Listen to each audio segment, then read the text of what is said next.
Hmm. So fingers and toes crossed, everyone. Ooh. And we are live. Welcome back to Sister Soul Sessions, everyone, where we elevate entrepreneurs one soulful conversation at a time.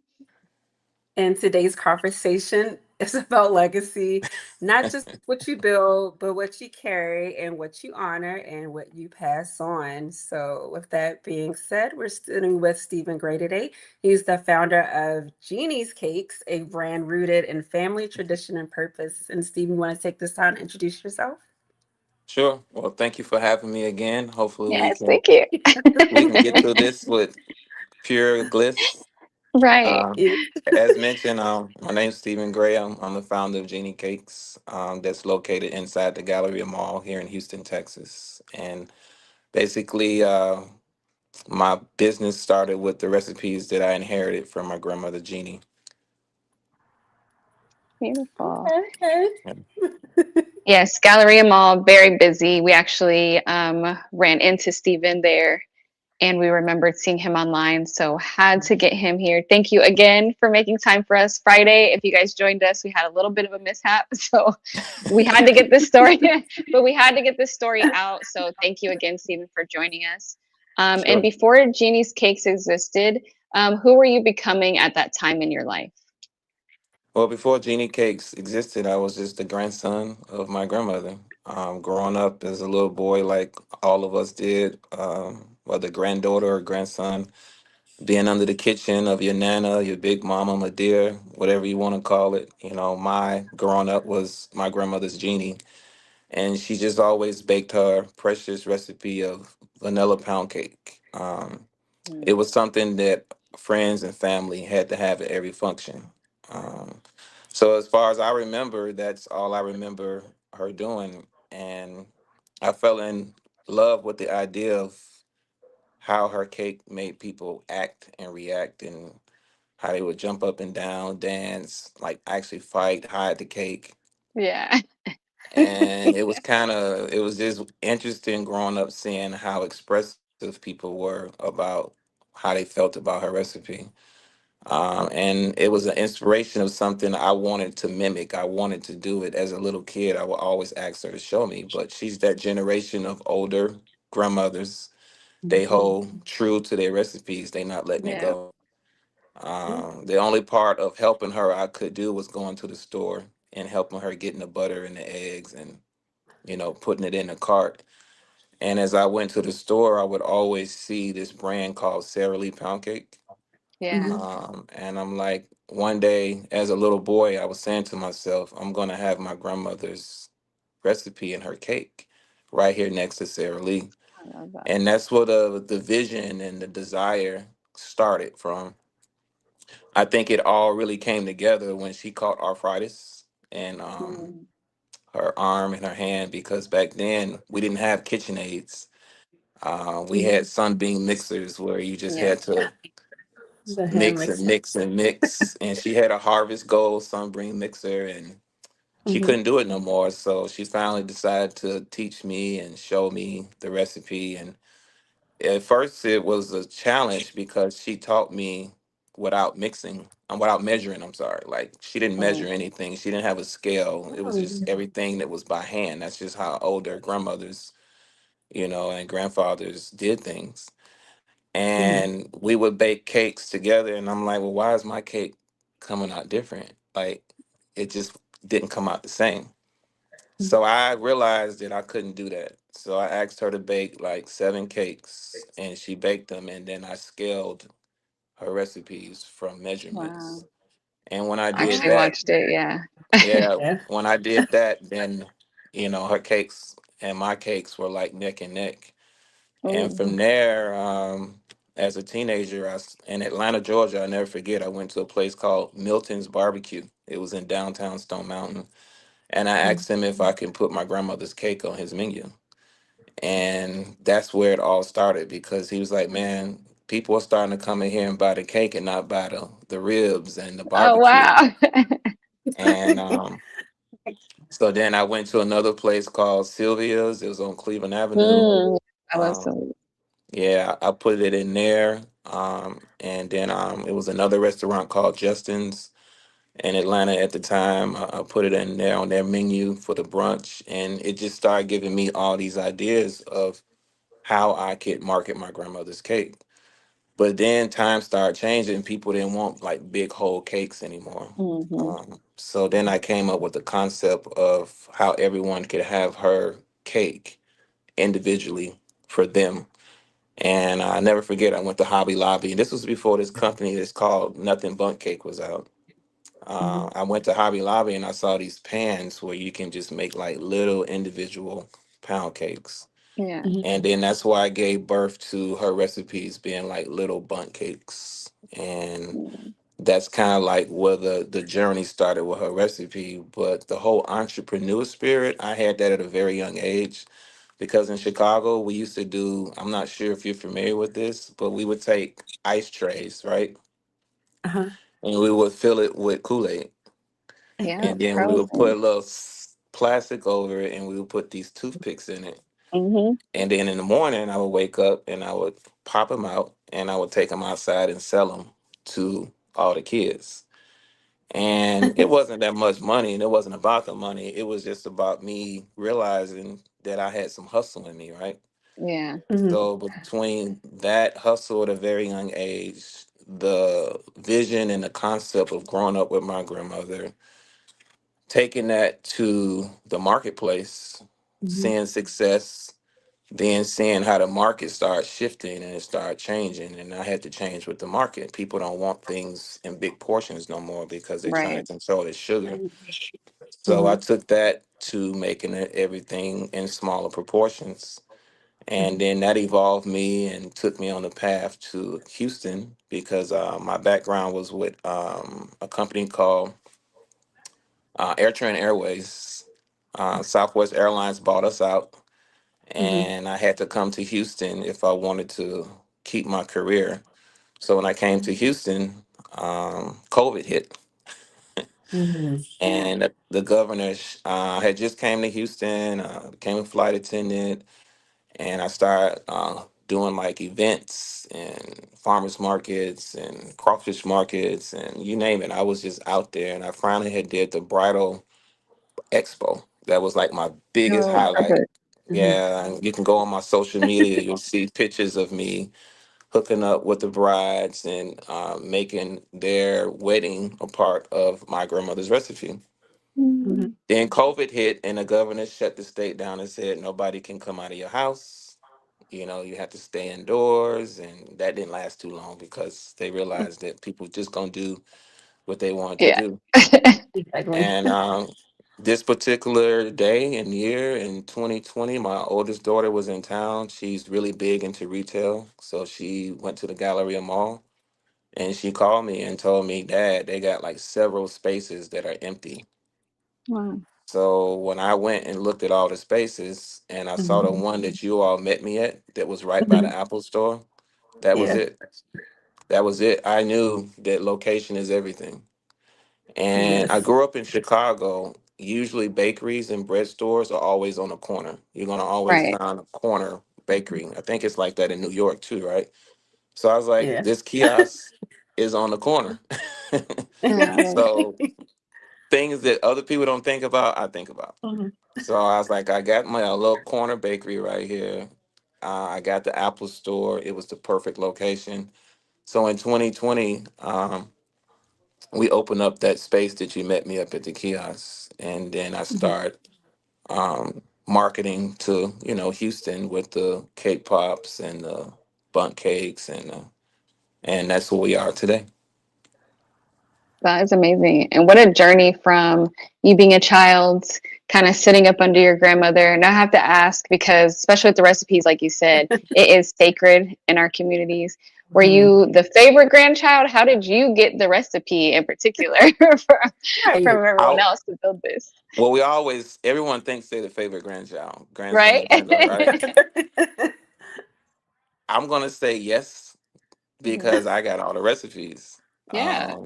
Yeah, All of absolutely. them, all of them. Now Wow. my cousins claim and say that they can bake cakes, but for some reason I felt like I was the only one my grandmother trusted because I was Mhm. the only one that was always under her. Like the same cousins that saying that they can bake, they would be outside playing or running around, but I was always under her no matter what. I would skip playing Mm, because number one, me and my brother, I would say, we were sitting there like most of us are waiting for the cake spoons to lick them yeah, Yeah. and waiting for the bowl and the spatula because that's some of the best part of the process the of making best the part. cake is Yes. licking the cake spoons.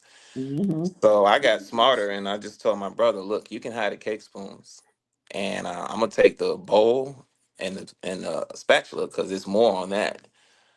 Right. So I think just because I was always under her, and I think I was the only one at a very young age asking her to teach me. Right. So and I was raised by her too. I was mostly raised by my mom and my grandmother, so we Mhm. had a closeness. Yeah, special bond. So Yeah. you really developed that love and that soulful cooking, like you're saying.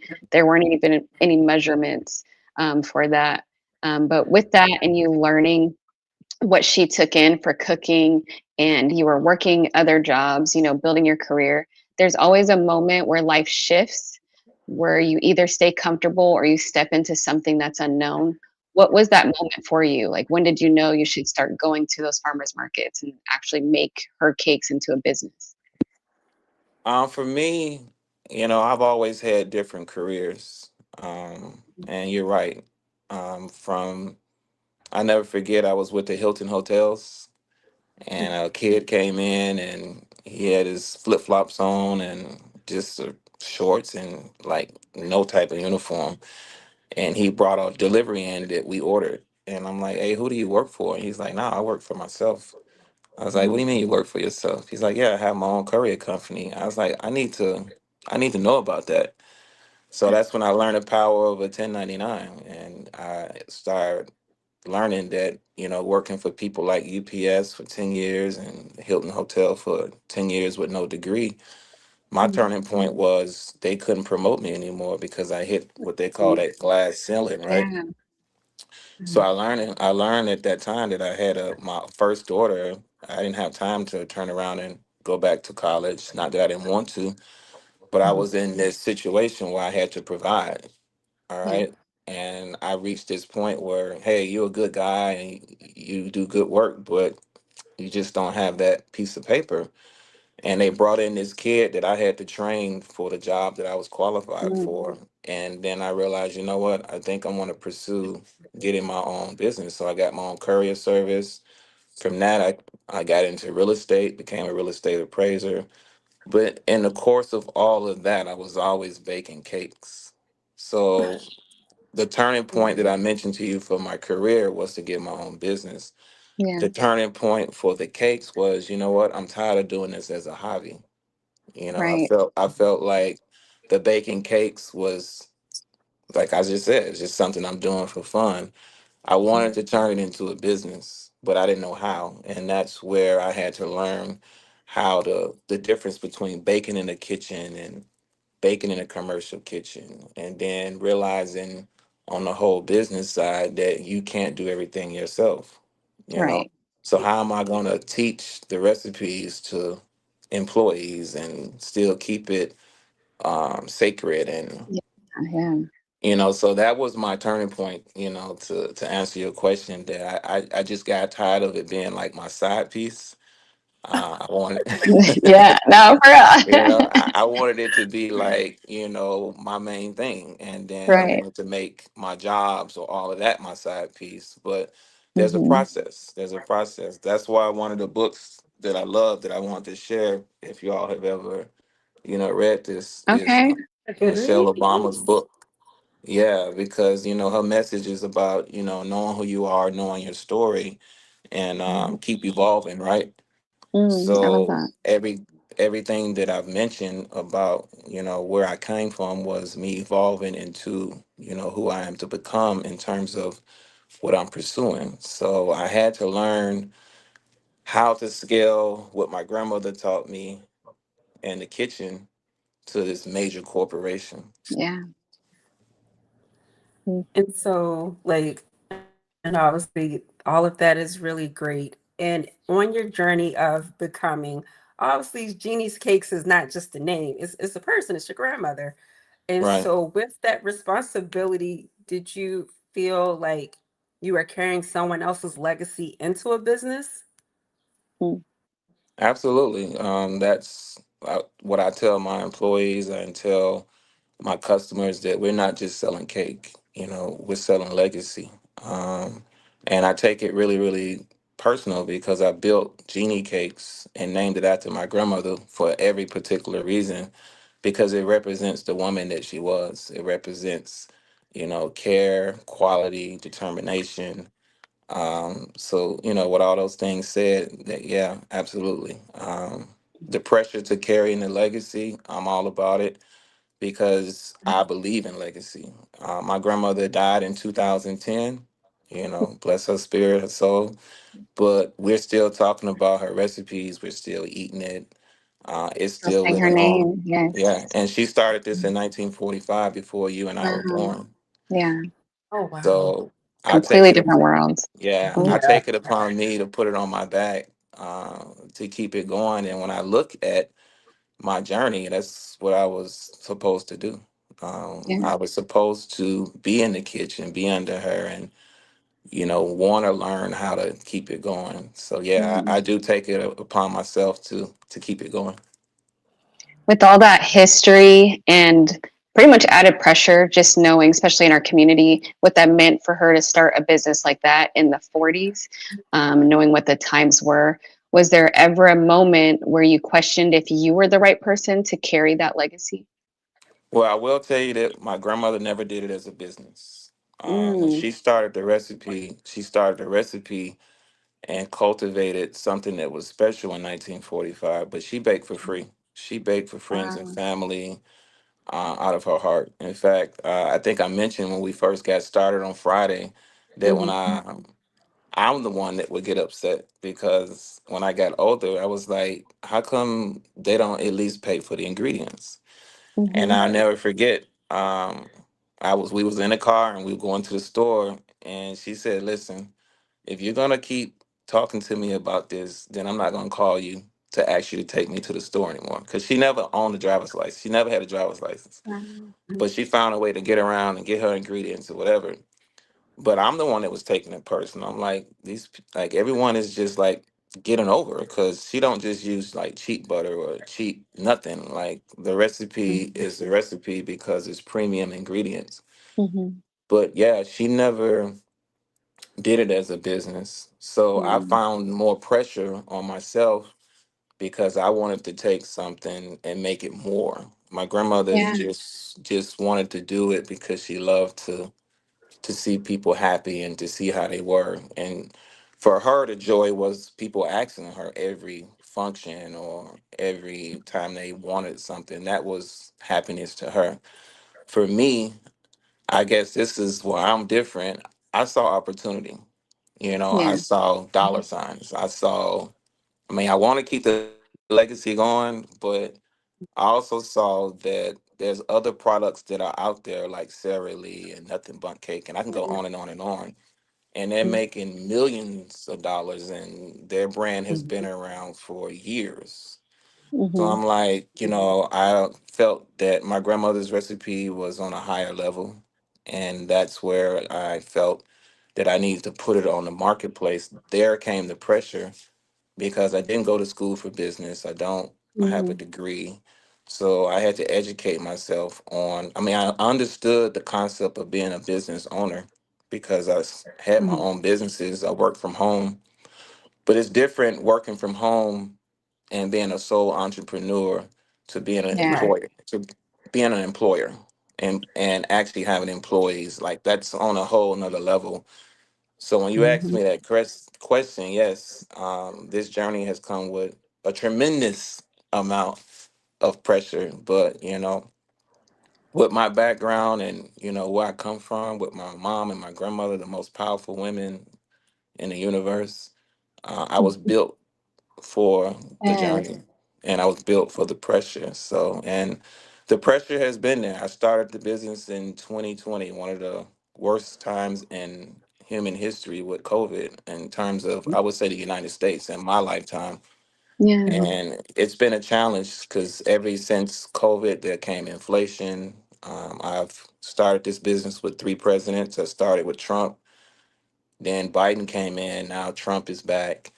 And each Mhm. administration keeps coming back with all these changes, and they have not Right. been really friendly for small businesses.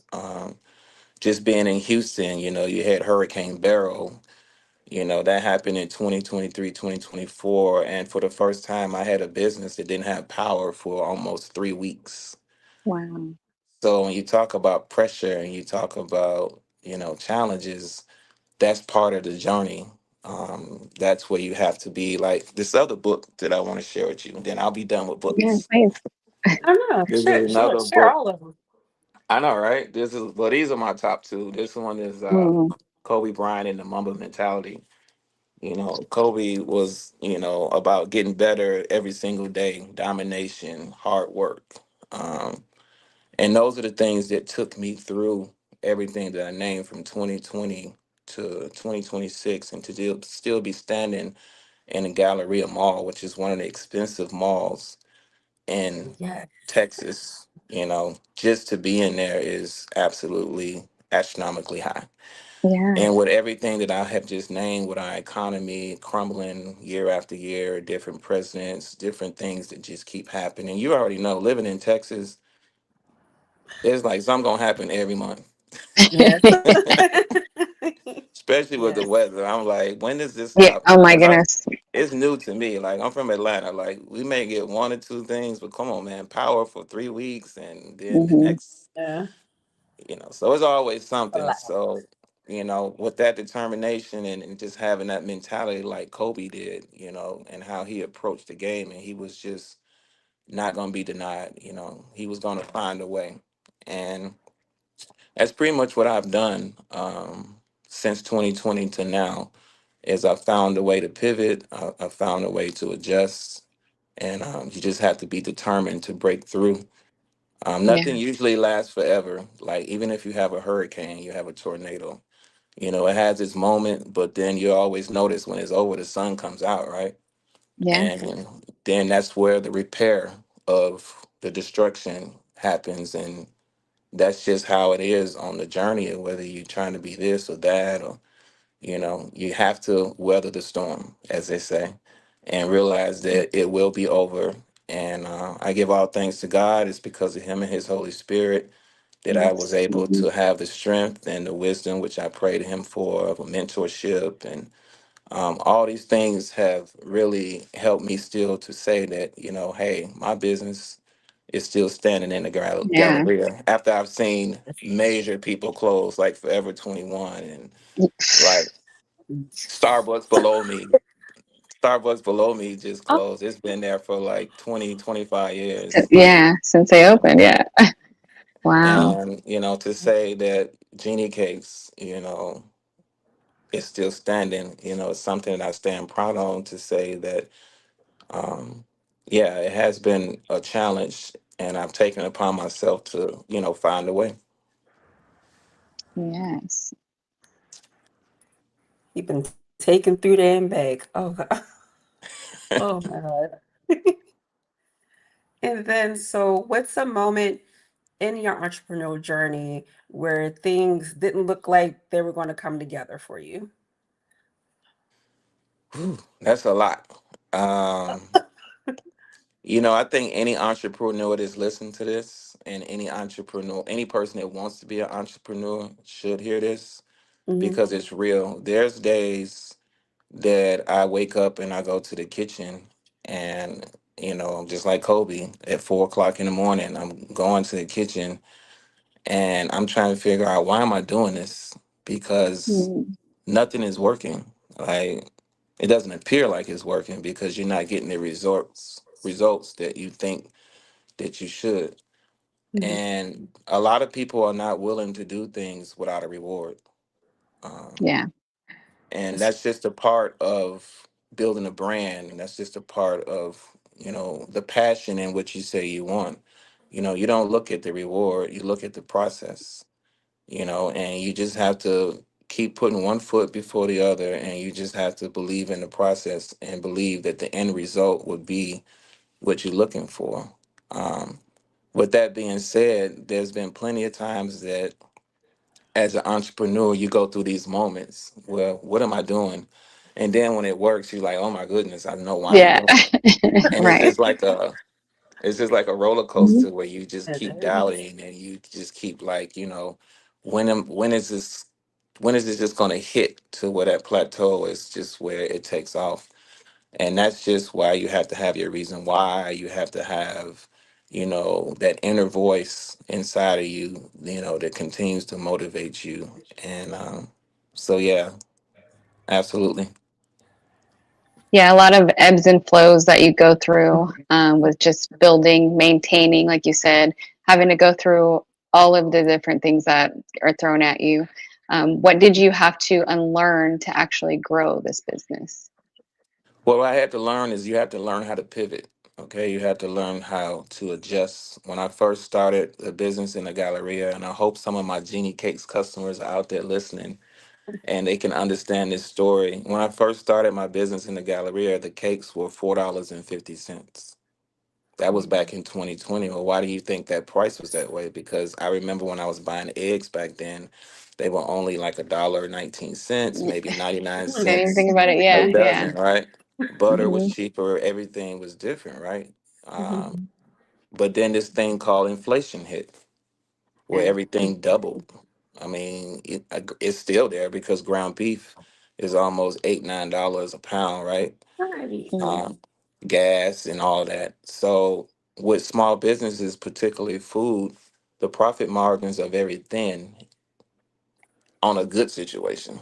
Yeah, Thin, like super thin.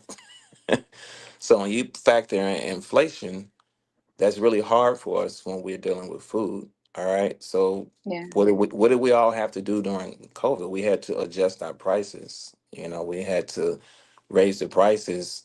And what does that do? You lose customers, you keep customers, but you Mhm. have to pivot with what you dealt with, right? yeah. And that's kind of like what I've had to do, come up with different products, changing my audience into, because with food, sometimes people tend to get a little bored. So you have to kind of keep entertaining. So I've Changing had to, flavors. Yeah. yeah, I've had to change Mhm. my flavors. I've had to tweak, and then I also had to pivot into different markets. Like I went into the wedding cakes. I went into the Mm, very celebratory smart. cakes, birthday cakes. I went into baby showers, and then we went into catering. Um, Mhm. so you have to continue pivoting into the different directions that you see need fit to keep the business on the incline, so to speak. So I think the most important part that I learned in this whole journey, and anyone that's listening that wants to start a business, you have to know your market. You have to Mhm. know who you're talking to and who your audience is. It doesn't matter how good the product is, but if people don't know about the product or know who you are, and you're not talking and connecting with the right audience, you know, and it's called scaling your business, so you Mhm. have to scale and talk to the right audience. And that's one of the biggest things that I learned that's important is know your audience and know how to talk to them and know how to keep and retain them coming back. And another thing that I learned, I had to have a rewards program because people really like That's to build smart. Yeah. build points. Yeah. It's one thing to get a customer, but how do I keep a customer? Yeah. And the biggest challenge that I learned being in the Galleria, I was so excited about opening it, but then I realized how many local people don't come to the Galleria. A lot Hmm. of local Yeah. people, they don't want to have anything to do with the Galleria. So then I Mhm. realized, oh, this is nothing like the Galleria is just like going to Universal Studios or Six Flags. It's just Yep. it's like a tourist, you know. Yep. Yeah. It's mostly just tourists coming in and coming out and starting all over again the next week and the next weekend. Um, so when I learned, because I'm not from Houston, I just came in there and I saw Fendi, Chanel, Louis on one Yeah. floor, Tiffany. Yeah. I'm like Dolce Gabbana, you name it. I'm like Mhm. all these people in here. This is a no brainer. But then I forgot about Cheesecake Factory. You know, Mm, I forgot about my competition within the mall. You know, True. when a person comes to the mall and then they just got through eating, then they got their Cheesecake Factory bag. You know, I yeah. missed that. I missed that. So that's the part of educating yourself on your market, your competition, knowing what you're getting into. And not that that's a deterrent necessarily, but it's just understanding, you know, like I go back to Kobe Bryant in his book, he did film study. You know, he was big on Mhm. knowing who he was playing that night and knowing their tendencies and their weaknesses and breaking it down Right. meticulously. Yes. So that's what you have to do in terms of challenges is breaking down the market all the way down to a little piece of sand, and then that way you're able to know how you're gonna, you know, strategize and go into what you have to do. And that's what I had to do. I had to break down the Galleria Mall. I had to break it down in a very quick way You had to learn because fast, right? Yeah, at yeah. the end of the day, the Galleria, they just want their rent. They like, you know, Mhm.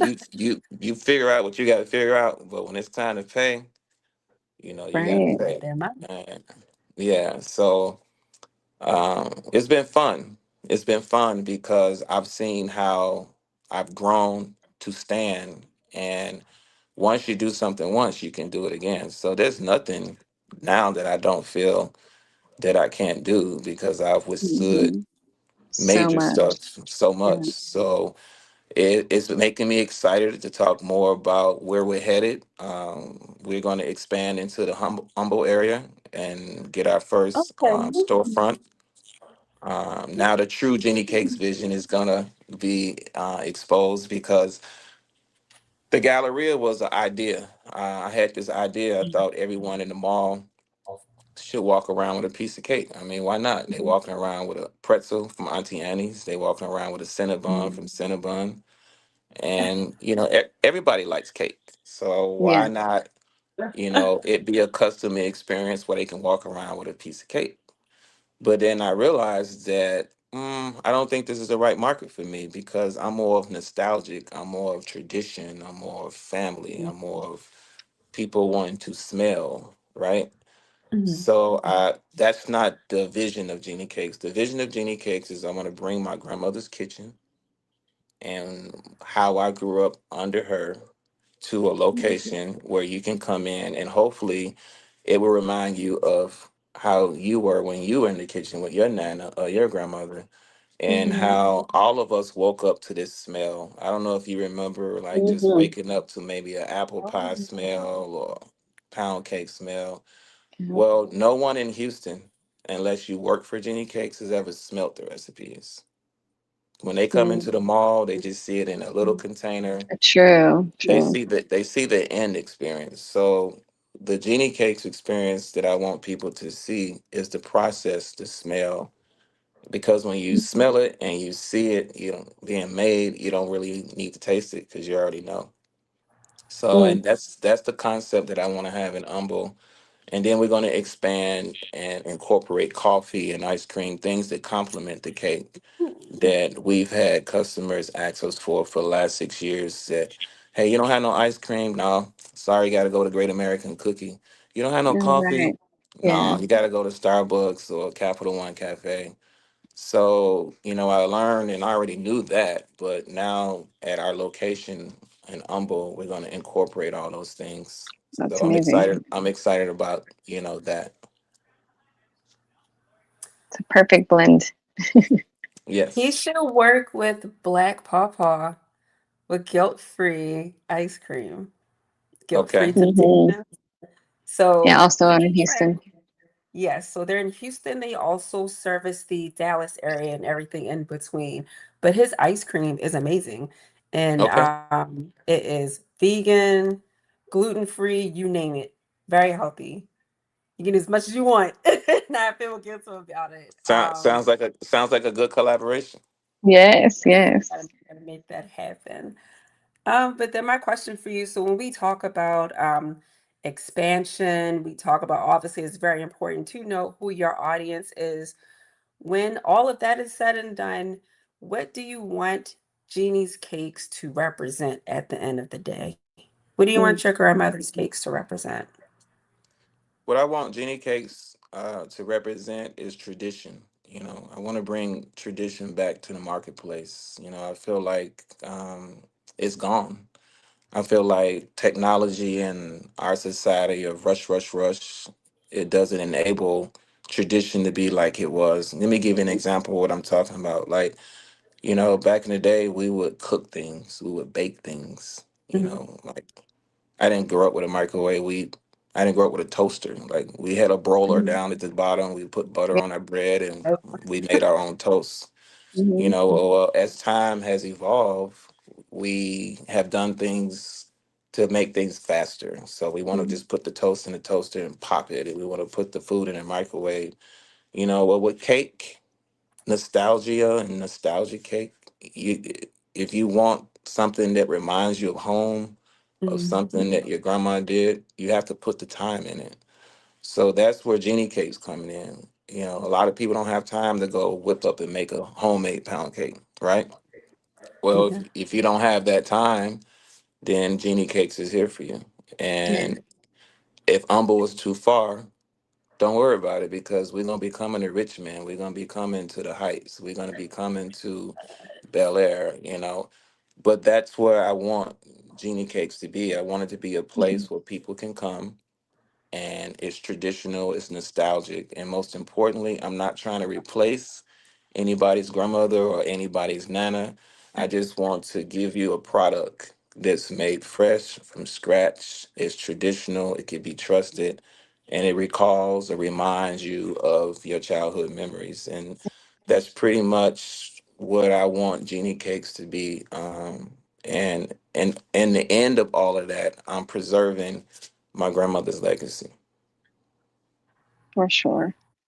Yeah, you're definitely building a place for community and, like you said, nostalgia, where you get to go home, have the music playing, have a piece of cake, warm mhm. cup of coffee, ice cream, sit with your family, enjoy it. Like, I love the vision that you created with that. Like, I saw it. I was like, yes, because I remember that German chocolate cake. Now, that was our pound cake of choice. Okay. Right. Um, so, yeah, it really brought me back just you telling the story of, where you see this and always bringing your grandmother back into the room. I feel like I got to experience exactly what you learned every time you spoke about, the ingredients and how important it is. And even rolling with inflation because it was still important to keep the integrity of those ingredients. So Right. thank you for really following that path and making sure that your grandmother's legacy continues because I feel like it's all of our legacy that you're kind of holding up. So I really appreciate you telling that story. A- Absolutely. And sis, if you want to do your famous fast fire. Man. Okay, so we're going to keep it clean, confident, but still aligned with your brand. So the way that this works is one word that describes your journey so far. What would that be? One word that describes my journey. Hmm. Um, difficult. Hmm. Okay, I'll take that. Discipline or motivation? Discipline. Okay, that's actually a good one. Risk or security? Risk. Okay. See, says he know what he's talking about. He picking out a good one. Hey, it's a risk not to take a risk. Right. Oh, You right. say that. Build fast or build right? Built right. All right. And then last one for you. One thing you tell your younger self.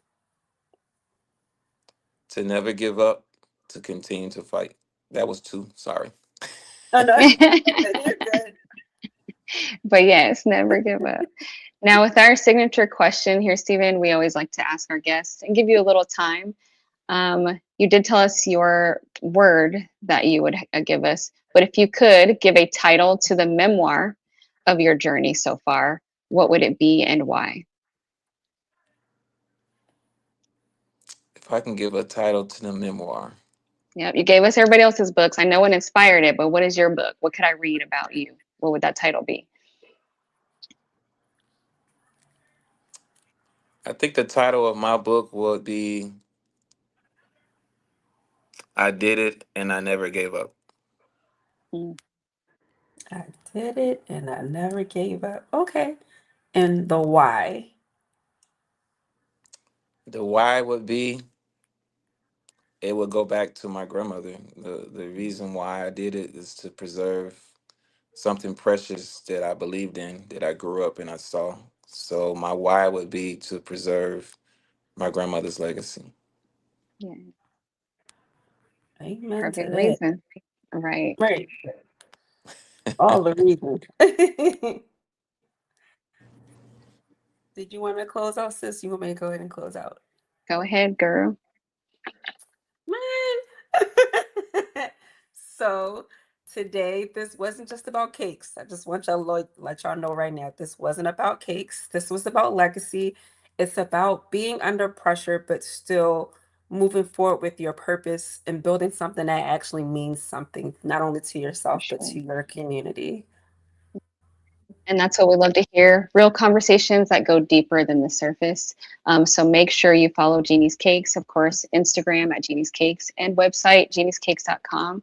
And if you would first, Stephen, give us an outro, let us know how to reach you any further, what you have going on so that we can make sure to support. Well, as I mentioned, we all know that I'm located inside the Galleria Mall. In case you don't know where, I'm on the second floor, right on the side of the Apple Store. You can reach me there. You can also reach us on IG. You can also see us at www.jennycakes.com. We're also on TikTok. I want everyone to know that we also cater. We do birthday cakes. We do custom Mhm. cookies. We also deliver as well. We are on DoorDash and Uber Eats. So we have different outlets that you can find us. And please stay tuned because we will be expanding into our Humble area for our first location where you actually come in, and it's going to be very exciting because, like I mentioned, not anyone in Houston, unless you're an employee for Jeannie Cakes, has actually smelt the recipe and saw the preparation and see all the hard work that we take personally to make sure every cake is moist and melts in your mouth and yeah, give you that after church cake feel. So Yeah, I I'm love really excited that. about Let's do the that. the yeah, I'm really excited about the next chapter of this journey of starting in Houston in the Galleria and then going into our own location. So it's very exciting times. So hopefully at the grand opening, you all can be there and we can make For sure. a big deal. Yes. For sure. We will definitely keep you guys tuned in for that. And we will be there. So don't have to worry about that. Yeah. Great, great, great. Well, All right. everybody, that concludes our live for today. Thank you again, Stephen, for No, thank going through you. this process. Yet again, we made it to the end this We time. made it, We right? did. We made it with no technical Yes. difficulties. Right. Yes, thank God. Oh my goodness. Definitely everybody that watched, make sure you support, share, and tap into the story. We will have this posted by Sunday. But yeah, thank you everybody for your time, your continued support, and that is it for today's live. Hope everybody enjoys the rest of their Monday. Have a Thank you wonderful day. all. Bye. Thank you. Bye.